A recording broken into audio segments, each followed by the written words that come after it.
পৰীক্ষা চলি আছে আজি যদি ভাল কৰি পৰীক্ষা শেষ হৈ যায় এই পৰ্বটো সামৰণি পৰিব আৰু আমি চেষ্টা কৰিম যাতে ফেব্ৰুৱাৰী মাহত আমি দুইটা পৰীক্ষাৰ ৰিজাল্ট একেলগে আমি দিব পাৰো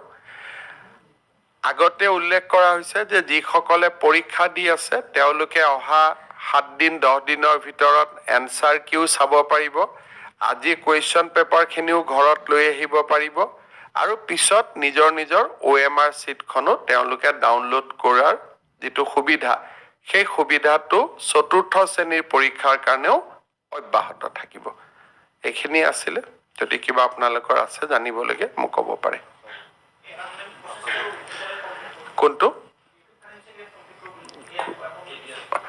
এডিআৰি আমি কৈছো না 10 মেত আমি নিযুক্তি দিম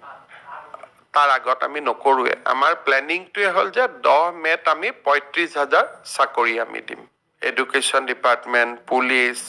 গটিকে এডিআৰি ইয়াৰ পিছত এডিআৰি এটা অৰেলো আছে এটা পোষ্টৰ বিপৰীতে দুজন পাস কৰিব গটিকে তাৰ পিছত তেওঁলোকৰ এটা মৌখিক পৰীক্ষাও আছে স্কিলও আছে গটিকে গুটেই প্ৰক্ৰিয়াটো কৰোতে আমি 10 মে লৈকে লৈ যাব খুজিছো যাতে 10 মেত গভৰ্ণমেন্টৰ চতুৰ্থ বছৰ হওঁতে আমি 30-35,000 আৰু চাকৰি দিব পাৰো আৰু প্ৰতিশ্ৰুতি মতে আৰু 15,000 পদ আমি তেতিয়া বিজ্ঞাপনো মুকলি কৰি দিম নতুন